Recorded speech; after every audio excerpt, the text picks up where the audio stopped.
짐 엘리엇이라고 하는 선교사가 있습니다. 짐 엘리엇.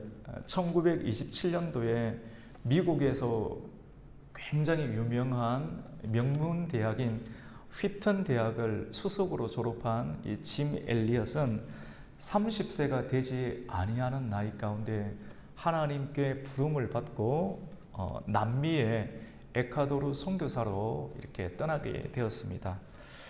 짐 엘리엇 혼자 가지 아니하고 짐 엘리엇과 더불어 5명의 선교사가 함께 하나님의 그 복음의 뜨거운 열정과 또 부르심에 합당한 소망의 은혜를 가지고 한 번도 수백 년 동안 이렇게 복음이 들어가지 아니하였고 또 외부인들을 죽여왔던 굉장히 잔인한 사람들이 살고 있다라고 하는 그 아마존 강의 아우카 부족에게 복음을 전하기 위해서 경비행기를 타고 아마존 정글로 들어갔습니다.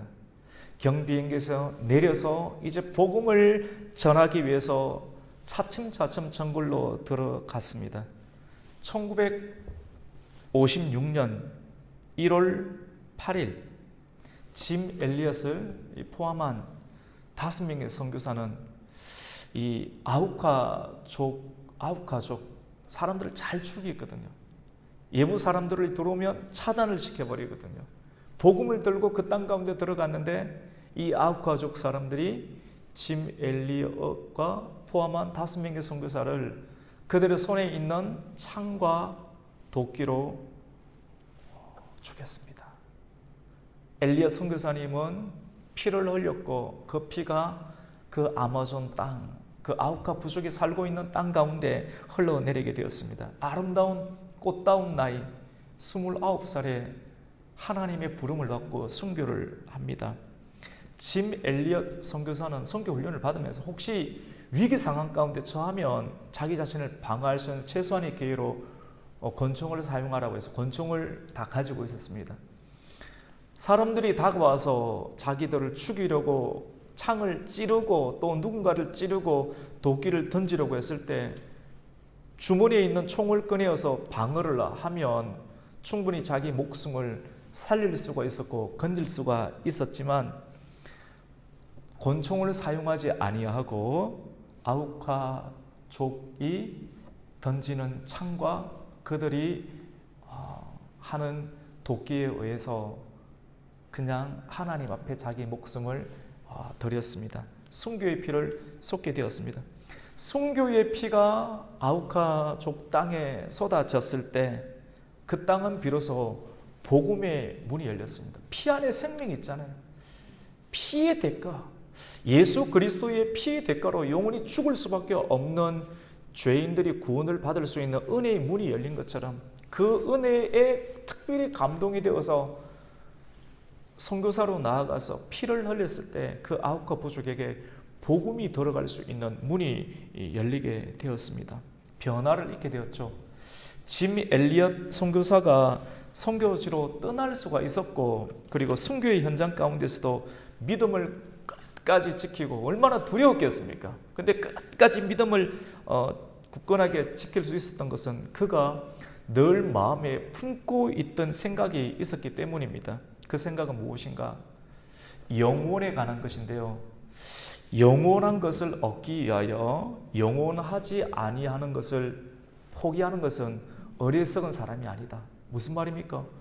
영원한 것을 위해서 영원하지 아니하는 것을 과감하게 포기하는 사람은 정말로 지혜로운 사람이고 합당한 가치 있는 사람이다 라고 하는 그 슬로건, 그 가치를 이 짐 엘리엇 선교사는 늘 가슴에 품었기 때문에 하나님을 위하여 예수 그리스도의 복음을 위하여 나의 꽃다운 청춘을 혹시 죽을 수도 있는 상황이지만도 생명을 바쳐서 죽을 수 있다면 그것 또한 하나님께 영광이 되지 아니할까? 나의 죽음으로 인해서 이 백성들에게 수많은 사람들 가운데 복음의 문이 열린다면 이것은 기꺼이 가치 있는 일이다. 나는 영원한 하나님의 세계에 들어갈 수 있는 가치 있는 선택을 한 것이다 라고 하는 마음이 있었기 때문에 이러한 일들을 감당할 수가 있었습니다. 여러분, 영원한 것을 얻기 위해서 잠시 일시적인 것을 포기하는 것은 참으로 영광스러운 일이라고 하는 것입니다. 여러분, 영원한 것은 무엇입니까? 끊어지지 않는 겁니다. 사라지지 아니하는 것입니다. 영원한 것은 오늘의 영광, 오늘의 영광이 내일의 수치가 되지 아니하는 것이 영광입니다. 요즘 사람들은 이런 가치를 들으려고 하지도 않습니다. 인문학의 범주도 여기에 미치지 않습니다. 복음에 대해서 이야기를 하면, 이런 이야기를 하면 굉장히 생소하게 들립니다. 사람들에게 의미 있는 인생, 가치 있는 인생, 정말로 우리가 다시 회복해야 되고 우리 사랑하는 자녀들에게 물려주어야 될 것은 주님의 성품과 주님의 성품만이 녹아져 있는 하나님 나라의 가치에 관해서 우리가 끊임없이 말씀으로 교육하고 본을 보이고 했을 때 이 우리의 자녀들, 다음 세대들을 통해서 이 나라가 계속 영원한 하나님의 복을 누릴 수 있는 나라가 될 것입니다. 여러분, 사람은 태어나서 고생하고 또 싸우고 또 갈등하고 염려하다가 결국은 나이가 많이 들어서 죽게 됩니다. 우리의 인생은 영원하지가 않습니다. 사람도 영원하지 않고 기업도 영원하지 않습니다. 약속, 사람들이 가는 약속 지켜야 되지만 내가 갑자기 병들거나 사고가 나서 죽게 되면 그 약속도 지킬 수가 없게 됩니다. 내 손에 있는 건강, 물질 영원하지 않습니다. 언제 어떻게 빠져나갈지 모릅니다. 사람이 복이 있는 인생, 행복한 인생을 우리가 살기 위해서는 무엇보다 영원한 가치를 품고 살아야 됩니다. 이 세상에 영원한 것은 없습니다. 우리 눈에 보이는 것은 다 영원하지 않습니다. 그래서 육적인 것, 눈에 보이는 것만을 쫓아 살지 말고 성경은 특별히 로마서 말씀을 통해서 하나님은 눈에 보이지 않는 영적인 것을 사모하라. 생명과 평안을 사모하라. 생명의 것들을 추구하고 이것이 어떤 것이 있는지 말씀을 통해서 발견해내고 그것을 가치 있게 끌어내라 라고 말씀을 합니다. 이 세상에는 영원한 것이 없지만 그래도 이 세상을 뚫고 들어오신 하나님 안에서 만들어지는 세 가지 영역이 영원한 것이 있습니다. 대표적으로 뭐가 영원합니까? 우리 하나님이 영원하신 줄로 믿습니다. 천지를 창조하시고 우리를 구속하시고 마지막 날에 심판주로 오실 그 예수 그리스도, 그 하나님이 영원하지요. 그리고 그 하나님과 그의 유일하신 아들 예수 그리스도를 통한 하나님의 말씀이 영원합니다. 그리고 그 복음의 말씀을 듣고 영원한 하나님의 자녀가 된 사람들이 거할 수 있는 하나님의 나라가 영원하다라고 볼 수 있습니다. 정리를 한다라고 하면 영원한 것은 하나님이 영원하고 하나님의 말씀, 여러분이 성경책 안에 있는 말씀이 있죠. 그 말씀이 영원하고 복이 되고 그리고 이 말씀대로 살아가는 사람들이 누리게 되는 하나님의 나라, 이 세계 가운데서 누릴 수가 있고 죽어서도 누릴 수 있는 하나님의 나라가 영원하다. 우리가 이 세상 가운데 살아가고 있지만 단순하게 돈 버는 데만 우리 물질 세계를 다 소비하지 말고 낭비하지 말고 이 세계를 살아가지만 영원한 가치, 하나님과 하나님의 말씀과 하나님의 나라 안에 있는 무궁한 것들을 우리가 생각으로, 우리의 입술의 언어로, 우리의 행위 가운데 묻어놓고 쏟아놓으며 살아갈 때 복이 되는 인생을 살 수 있고 행복한 인생, 세상의 그 어떤 것으로도 빼앗기지 아니하는 그런 은혜를 가지고 올 수 있게 되는 것입니다. 그렇다면 우리는 이 영원한 하나님의 나라, 그리고 하나님 말씀, 그리고 이 하나님 예수 그리스도를 다른 말로 이 복음이라고 하거든요. 이 안에 복이 있다는 거거든요. 이 안에 행복이 있다는 거거든요. 하나님 안에서 살면 행복이 있죠. 근데 하나님 밖에 나아가면 복이 안 됩니다. 복이 되는 것처럼 보이지만 복이 된다라고 유혹하고 미혹하고 또 그렇게 제 가운데 사람들을 설득하게 되는 것이죠. 우리는 복음의 은혜를 입었고 복음의 은혜를 입은 사람은 복음을 마땅히 전해야 될 의무가 있습니다.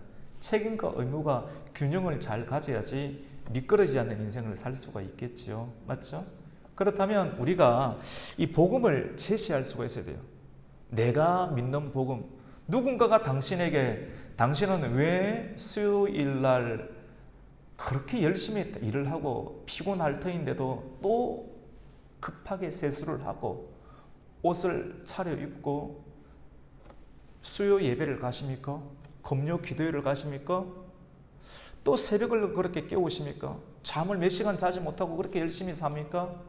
왜 그렇게 답답한 인생을 삽니까? 라고 여러분이 선택한 길, 그것을 두고 소망이죠, 소망. 우리는 소망을 가지니까 누군가가 베드로전서 3장 18절에 있는 것처럼 소망에 관한 이유를 누군가가 묻는다면 대답할 것을 항상 준비하되 온유함과 두려움으로 하라라고 베드로 사도가 말씀을 하였지 않습니까?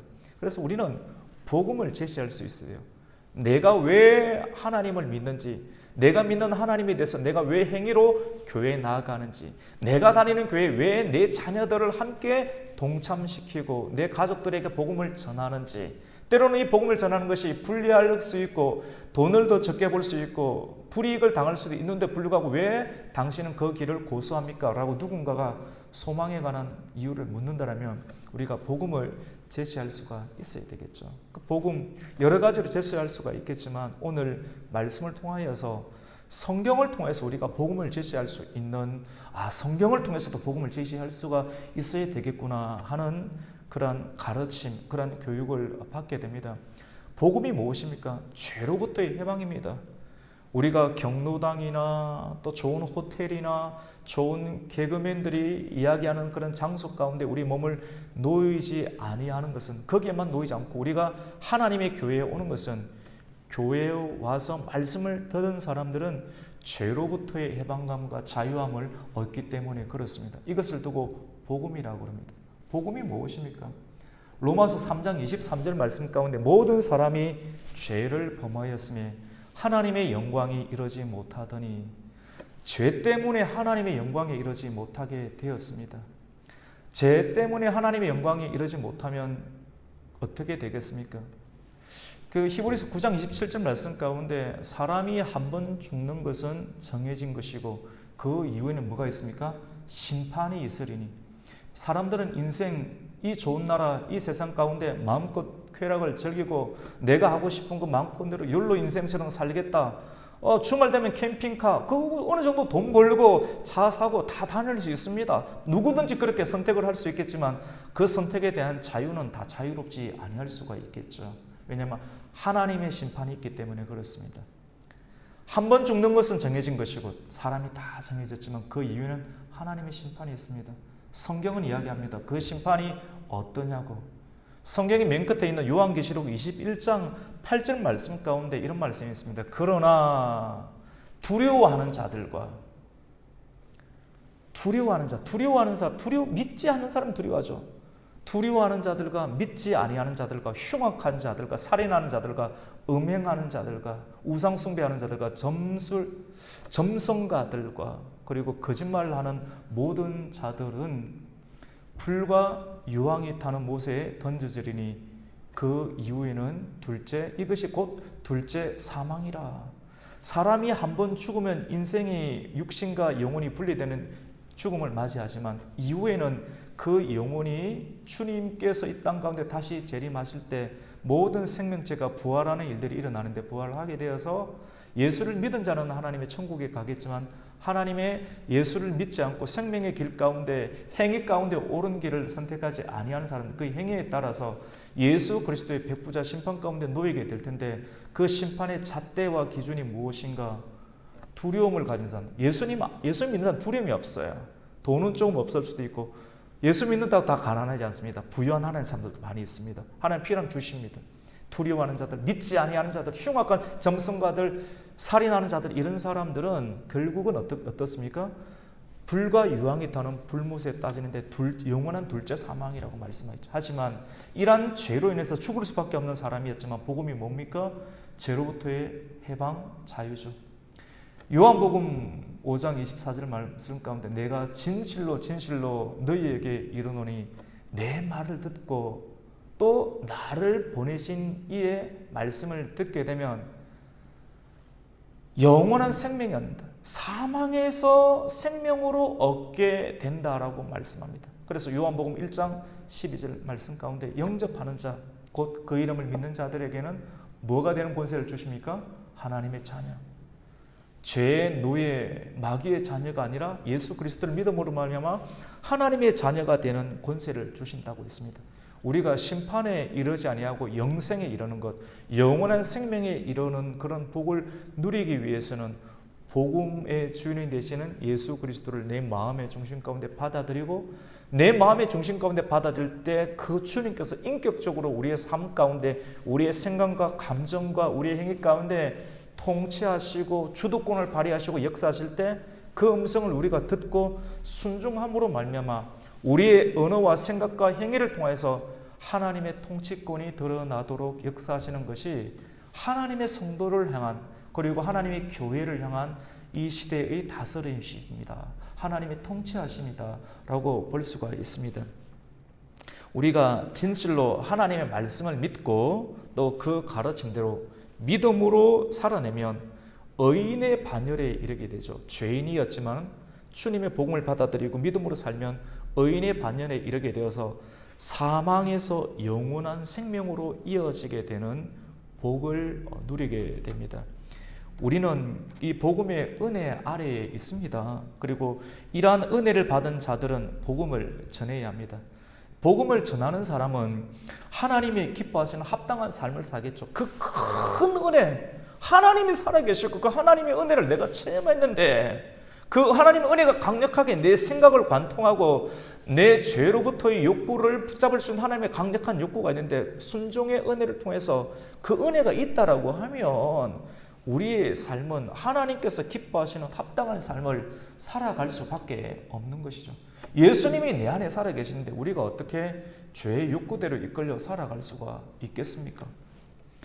여러분, 오늘 수요 예배의 말씀은 영원한 복, 영원한 복. 복은 일시적이지 않습니다. 쾌락은 잠시이지만 하나님의 복음은 영원한 줄로 믿습니다. 이런 영원한 복을 받기 위해서는 우리는 어떻게 해야 하는가? 오늘 말씀을 통해서 우리가 세 가지로 은혜를 나누고자 합니다. 오늘 우리가 함께 읽었던 사무엘하 7장 이렇게 말씀은 다윗이 목동이었는데 주님의 은혜로 왕이 되었고 왕 노릇을 하게 되었습니다. 그런데 자기 대에만 그치는 것이 아니라 사울은 일대로 그쳤잖아요. 사울은 왕 노릇을 하였지만도 실수하고 죄를 범하니까 하나님이 너는 안 되겠다라고 하나님 심판하시니까 그대로 그 다음 세대가 이어지지 않았지 않습니까? 복이 뭔지 아십니까? 복은 내가 지금 복음만에서 누리고 있는 자유와 은혜를 내 대뿐만 아니라 예수님을 왕으로 모신 왕노릇 하는 거 아니에요? 이 내 때뿐만 아니라 우리 다음 자녀 세대 또 그 다음 자녀 세대까지 계속 대물림을 할 수 있는 왕노릇, 주님의 통치를 받을 수 있는 은혜가 이어져 가야 되는데 이 다음 세대까지 다윗이 계속 영원토록 왕위가 끊어지지 아니한다는 그런 약속을 받게 되었습니다. 이걸 두고 다윗 언약이라 합니다. 사람은 약속을 하면 내 마음에 틀어지면 약속을 끊어버리죠. 그런데 하나님은 한번 약속을 하면 절대로 변개하지 않는다는 것을 믿으시기를 축원합니다. 그러니까 우리가 하나님을 믿는 거예요. 사람을 믿으면 실망할 때도 있지만 하나님을 믿으면 그 약속을 끝까지 믿으면 우리는 반드시 그 약속에 대한 성취를 경험하게 됩니다. 하나님께서 다윗의 집안이 견고히 서고 영원토록 다윗의 왕위가 견고해진다는 약속을 받고 너무너무 감사해서 하나님 너무너무 감사합니다 라고 주님의 약속에 대해서 다윗이 반응을 하는데 반응하는 것이 기도로 반응해요. 기도로 반응하니까 이것이 하나님께 더 영광이 되는 내용인데 이러한 내용이 오늘 본문의 말씀입니다. 그래서 다윗의 기도 안에는 여러분 복음이 들어있고 영원한 복을 받을 수 있는 길이 소개되어 있습니다. 이것은 다윗 놀라운 복음은 뭐냐면 다윗의 그 기도에 우리도 동일하게 참여하게 되면 다윗이 누렸던 그 언약 안에 우리도 참여하게 된다는 것이 놀라운 이 복음입니다. 그래서 우리도 똑같이 다윗처럼 기도하고 기도한 대로 살아가게 되면 다윗이 경험하고 성취하게 됐던 그 복들을 누리게 된다는 것이죠. 그러면 우리는 어떻게 기도하면 기도도 방법이 있습니다. 어떻게 기도하면 하나님이 다윗에게 주신 영원한 약속에 참여하는 복을 누리게 될까요? 세 가지인데요. 첫 번째는요, 우리 같이 한번 해볼까요? 하나님 앞에서 기도해야 합니다. 굉장히 쉽지만도 중요한 내용입니다. 하나님 앞에서 기도해야 된다.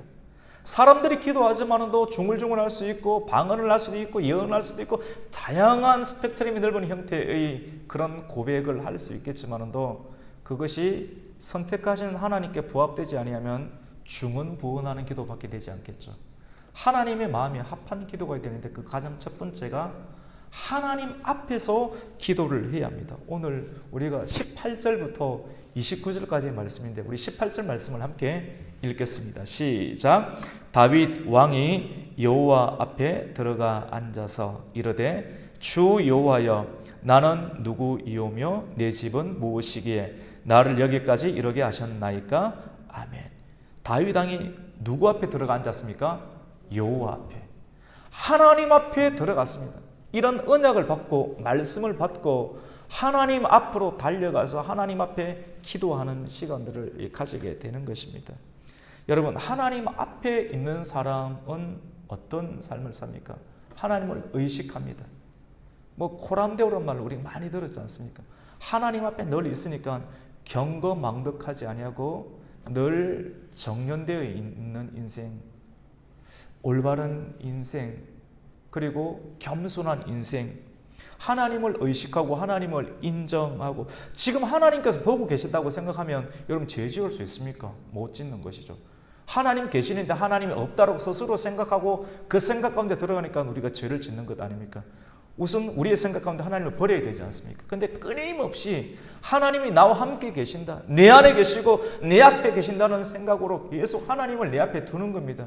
우리의 언어 앞에, 우리의 행동 앞에, 우리의 계획 앞에, 우리가 경영하고자 하는 앞에 하나님을 두고 하나님 앞에서 내가 있는데 내가 어찌 죄를 범할 수가 있겠냐? 내 생각이 어찌 뻗어나갈 수가, 하나님의 길에서 뻗어나갈 수가 있겠습니까? 그래서 하나님 앞에 있고 하나님을 의식하는 사람은 종의 자세를 가진다는 겁니다. 자세가 낮습니다. 우리가 운동을 할 때도 탁구를 하든지 씨름을 해서 상대방의 삿발을 잡든지 자세를 낮추어야 됩니다. 자세를 낮추어야지 무게중심이 낮아야지만이 정확하게 임팩트 있게 공을 찰 수도 있고 또 경기를 진행할 수 있습니다. 자세가 높으면 넘어지기 쉽습니다. 전쟁을 할 때도 뛰어가는 게 가장 빠르겠지만 엎드려서 탁 숨어서 이렇게 가야지 무작정 뛰어가면 죽기가 쉽겠죠. 총에 맞기가 쉽겠죠. 여러분, 배도 굉장히 운동을 많이 하지 않습니까? 좌우의 롤링, 피칭, 다양한 그 파도에 의해서 앞뒤 좌우로 흔들리는 일들이 굉장히 어떡하든지 흔들어 버리는 일들이 바다에서 이루어지지 않습니까? 근데 흔들어 버리는 그 바다에서 대서양을 건너서 태평양을 건너서 미국까지 수출하고 중국까지 수출하기 위해서는 배가 흔들거리는 것에 다 흔들리지만은 또 진행을 해야 되지 않습니까?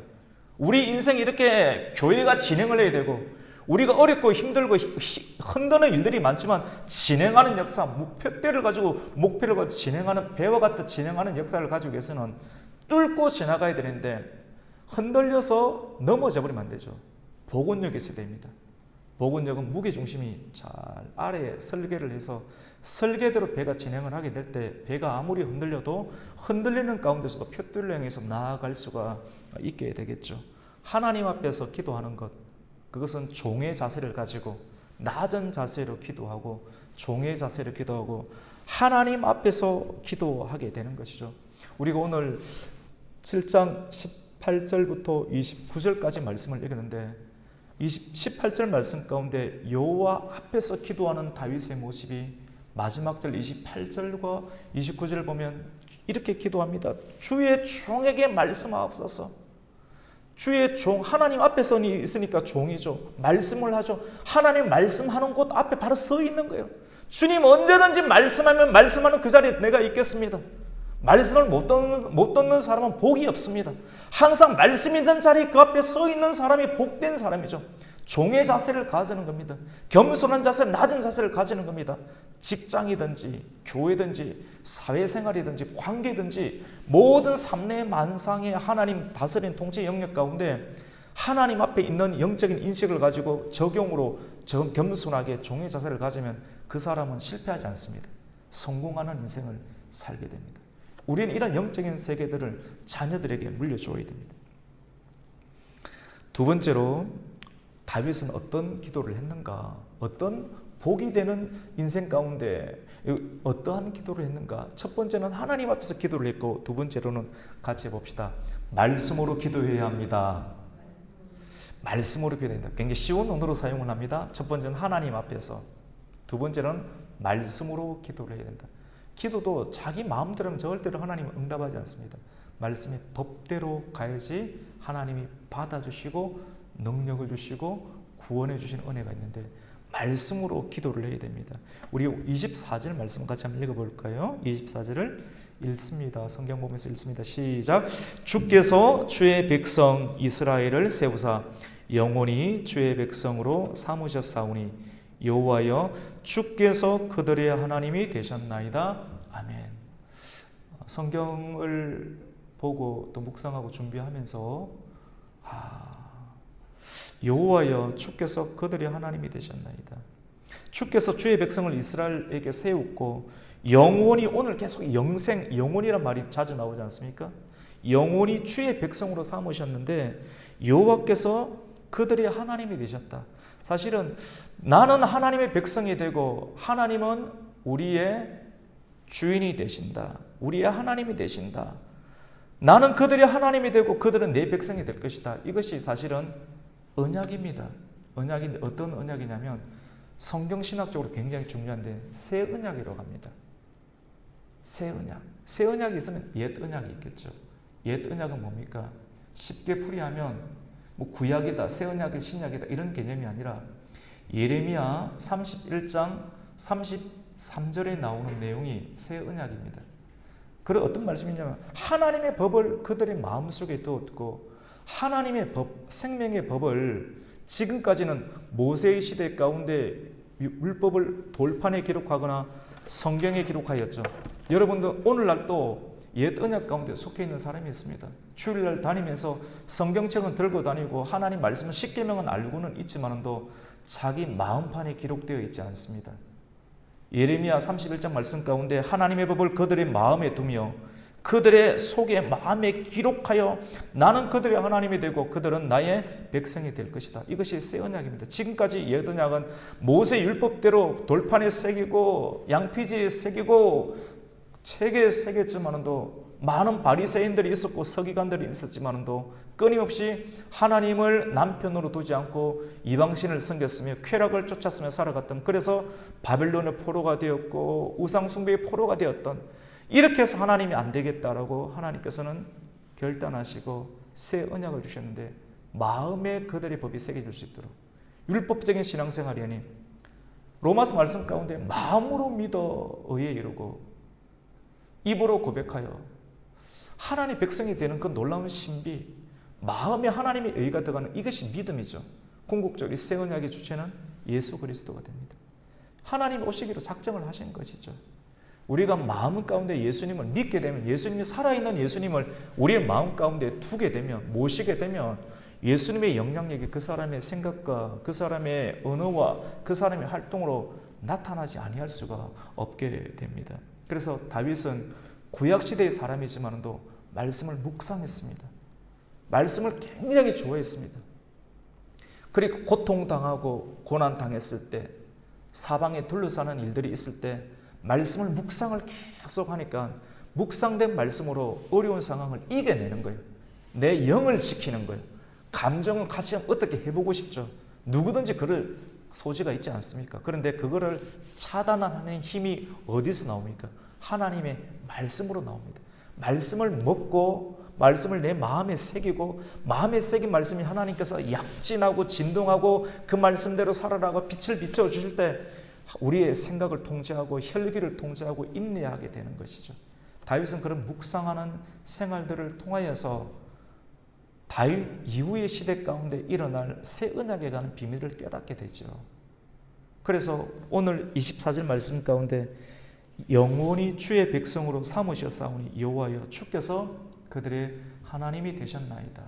이 예레미야 31장 33절에 있는 새 언약에 관한 말씀. 그러니까 말씀으로 기도합니다. 하나님께서 언약을 주신 것에 대해서 너무나도 감사해서 내 같은 게 무엇인데 양의 똥을 치는 목자인데 왕을 세워주시고 내 대뿐만 아니라 실수하더라도 때려서라도 고쳐서 끝까지 포기 아니고 쓰겠다라고 다음 세대까지 영원히 이어지고 예수 그리스도까지 태어나겠고 하고 예수 그리스도를 통해서 믿는 모든 자들까지 언약을 주신 것이 다윗의 언약인데 내 같은 게 무엇인데 사람이 무엇인가인데 주께서 저를 생각하시고 인자가 무엇인가인데 주께서 저를 이렇게 깊이 통찰하시고 생각하십니까? 고백하였던 시편 8편의 고백처럼 다윗은 하나님께 노래하고 있습니다. 여러분, 말씀으로 기도하는 사람, 그리고 말씀을 묵상하는 사람, 그 묵상 속에 주시는 하나님의 영감으로 기도하는 사람은 하나님이 약속한 복을 경험하며 성취받는 기쁨을 누리게 되는 것이죠. 그러니까 오만한 자리에 앉지 아니하고 복된 길로 지속적으로 중단하지 아니하고 지속적인 성령으로 또 공급받는 열심으로 그 일들을 해가야 됩니다. 시편 106편에 있는 고백처럼 우리가 소망하는 한국까지 이룰 수 있는 은혜를 잊게 되는 것이죠. 마지막으로 우리는 어떻게 기도해야 됩니까? 같이 봅시다. 찬양으로 기도해야 합니다. 복된, 영원히 복된 인생을 우리가 살기 위해서는 당연히 기도하는 인생을 살아야 되고요. 기도 안 하면 복이 뭐 어디 있겠습니까? 근데 기도도 법이 있는데 첫 번째는 하나님 앞에서, 그리고 어떻게 해요? 두 번째는 말씀으로 기도하고 셋째는 찬송함으로 기도를 해야 합니다. 그 내용이 어디 있는가? 26절 말씀인데요. 우리 26절을 한번 읽겠습니다. 시작. 사람이 영원히 주의 이름을 크게 높여 이르기를 만군의 여호와는 이스라엘의 하나님이라 하게 하옵시며 주의 종 다윗의 집이 주 앞에 견고하게 하옵소서. 아멘. 단어가 있죠. 사람이 영원히 주의 이름을 크게 높이고, 다윗은 묵상하는 사람이었기 때문에 사용하는 언어가 끊임없이 세상의 가치가 아니라 영적인 것을 계속했습니다. 그래서 영원이란 말이 계속 나오고 하나님 앞에 있었기 때문에 끊임없이 자기 자신을 주의 종이라고 합니다. 사람이 영원히 주의 이름을 크게 높여 찬송한다는 말 아닙니까, 여러분? 여러분, 찬송은 하나님께서 우리를 지으신 목적에 가장 부합하는 일이 하나님을 찬송하는 것입니다.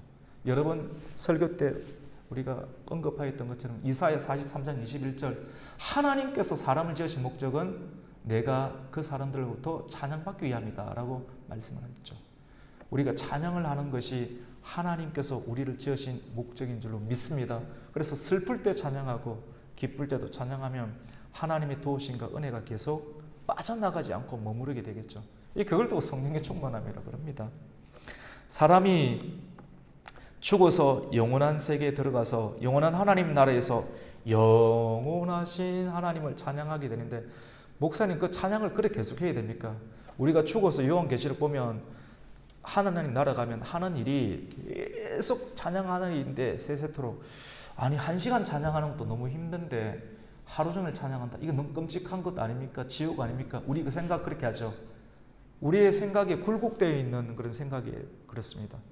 아담과 하와의 재타락 이후부터 사람들 안에 생각들이 마치 물과 대기권이 찌를 물에 놓으면 이렇게 굴곡이 되어서 이렇게 되는 것처럼 우리의 생각들이 하나님에 대한 인식 자체가 다 굴곡이 되어 있고 변질이 되어 있기 때문에 그렇습니다. 찬송 1시간 하루 종일 하는 것이 힘든 것이 아니라 지치지 않는 것이죠. 천국에서는 지치는 것도 없고 슬픈 것도 없고 영원하신 하나님을 계속 찬양하는 최고의 기쁨이다라고 요한계시록에 나와 있습니다. 하나님의 사람이었던 다윗은 영원히 주님의 이름을 높이고 또 이스라엘의 군대의 하나님 여호와 체바오트, 하나님의 그 군대의 하나님, 만군의 하나님, 만군의 하나님께서 영원토록 다스리시니까, 강력한 군대의 하나님으로 우리의 자녀들을 붙잡아 주시니까 악한 마귀 원수의 권세가 정보의 권세를 가지고 점령한다 할지라도 그 집은 들어갈 수가 없겠죠. 왜냐? 여호와 하나님 만군의 통치하심이 우리의 가정과 우리의 교회와 우리의 교회를 이루는 우리의 자녀의 세대 가운데 하나님의 통치하심이 있기 때문에 그들의 성품 가운데 그들의 믿음 가운데 행실 가운데 하나님의 통치하심이 있기 때문에 그렇습니다. 우리가 오늘 이 말씀을 통해서 영혼에 관해서 우리가 나누었고요. 영원한 복을 받기 위해서 어떻게 기도해야 되나? 하나님 앞에서 기도해야 되고 그리고 어떻게 합니까? 말씀으로 기도해야 되고 약속된 말씀을 주장하면서 기도하는 것이죠. 그리고 찬양하면서 기도할 때 영원한 하나님의 복을 받게 됩니다. 오늘 이 말씀을 통해서 우리가 어떻게 하든지 하나님의 마음을 기쁘시게 하는 동시에 또 하나님의 마음에 맞는 기도를 통하여서 구하지 아니한 것까지 하나님께서 덤으로 주시고 그래 얼마나 행복하겠습니까? 이런 축복을 누릴 수 있는 저와 여러분 또 이 자리에 빈자리 가운데 있지만 이 자리를 채울 우리 미래의 우리 원주 가곡교회 성도들에게 이러한 하나님의 은혜가 있기를 주님의 이름으로 축원합니다. 아멘. 기도하겠습니다. 하나님 감사를 드립니다. 오늘 수요일 저녁 우리 사랑하는 권사님, 우리 사랑하는 사모님, 우리 사랑하는 강민이 그리고 사랑하는 한나 가정 하나님께서 보내주셔서 함께 말씀을 전하고 그 말씀을 내게 주시는 약속 복된 말씀으로 받아들이며 하나님께 예배할 수 있도록 은혜 주심을 감사합니다. 다윗에게 언약을 주셨던 하나님께 감사하여 다윗이 기도하였던 것처럼 그 기도가 복된 인생의 길을 걷게 하였던 것처럼 우리가 하나님 앞에서 종의 자세를 가지고 말씀 있는 곳에 늘 서 있으며 그리고 말씀으로 기도하며 찬양으로 기도하여서 복된 길을 가고 복을 잃지 않는 영원한 하나님의 사람이 되게 하여 주시옵소서. 예수님의 이름으로 기도드립니다. 아멘.